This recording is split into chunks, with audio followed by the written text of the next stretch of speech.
ಜಾತ್ರೆ ಅಂದರೆ ಯಾವ ಮಕ್ಕಳು ಬೇಡ ಅಂತಾರೆ ಅಲ್ವಾ. ರೀಸೆಂಟಾಗೆ ಬಗ್ಲಗುಂಟೆಯಲ್ಲಿ ಜಾತ್ರೆ ಆಯಿತು, ದೇವರ ಉತ್ಸವ ಎಲ್ಲನೂ ಮುಗ್ದಿತ್ತು. ಆದರೆ ಎಕ್ಸಿಬಿಷನ್ ಇತ್ತು, ಮಕ್ಳಿಗೆ ಆಟ ಆಡೋಕ್ಕೆ ಕೊಲಂಬೋಸು, ಜಾಯಿಂಟ್ ವೀಲ್ ಎಲ್ಲ ಇರುತ್ತಲ್ಲ ಅದಿತ್ತು. ಹಾಗಾಗಿ ನನ್ನ ಸೊಸೆ ಕ್ಷಮ್ಯ ಅತ್ತೆ ಬನ್ನಿ ಅತ್ತೆ ಜಾತ್ರೆಗೆ ಹೋಗೋಣ ಅಂತ ಅಂದ್ಬಿಟ್ಟು ಕರೆದಿದ್ಲು. ಹಾಗಾಗಿ ನಾನು ಕ್ಷಮ್ಯವ್ರ ಮನೆಗೆ ಹೋಗ್ತಾಯಿದ್ದೆ. ಹೋಗ್ತಿದ್ದಂಗೆ ಮಕ್ಕಳ ಸೈನ್ಯನೇ ಇತ್ತು, ದೀಕ್ಷನ್ ಫ್ರೆಂಡ್ಸ್ಗಳೆಲ್ಲ. ಎಲ್ಲರೂ ಹೊರಟ್ವಿ ಜಾತ್ರೆಗೆ ಬಗ್ಲುಗುಂಟೆ ಹತ್ರ.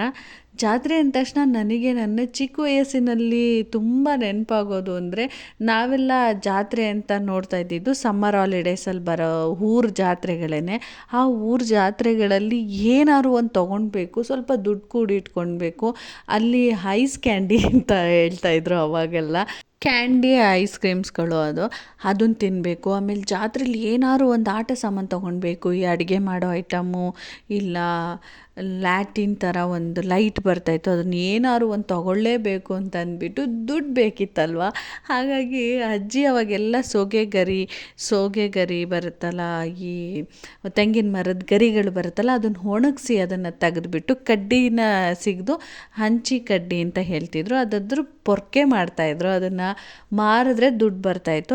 ನಾನು ಹಂಚಿ ಕಡ್ಡಿ ಕೀಳ್ತೀನಿ ಅಜ್ಜಿ, ನನಗೂ ದುಡ್ಡು ಕೊಡಿ ಅಂತ ಅಂದ್ಬಿಟ್ಟು ಅದ್ರದ್ದು ದುಡ್ಡು ಕಲೆಕ್ಟ್ ಮಾಡ್ಕೋತಾ ಇದ್ವಿ.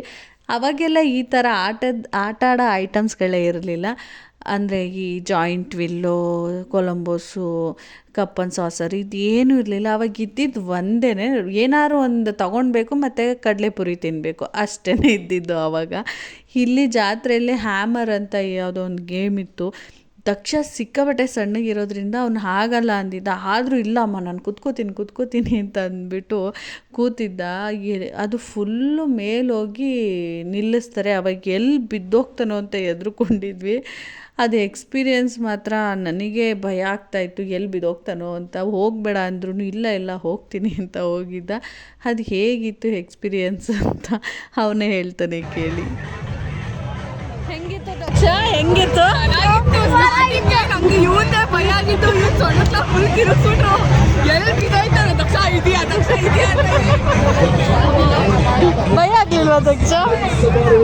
ಜಾತ್ರೆಲೆಲ್ಲ ಓಡಾಡಿಕೊಂಡು ಎಲ್ಲ ಆಟ ಆಡೋದ್ರೊಳಗೆ ಟೈಮ್ ಆಗಿತ್ತೇನೆ ಗೊತ್ತಾಗಲಿಲ್ಲ. ಹೊಟ್ಟೆ ಹಸ್ಬಿಟ್ಟಿತ್ತು ಎಲ್ಲರಿಗೂ.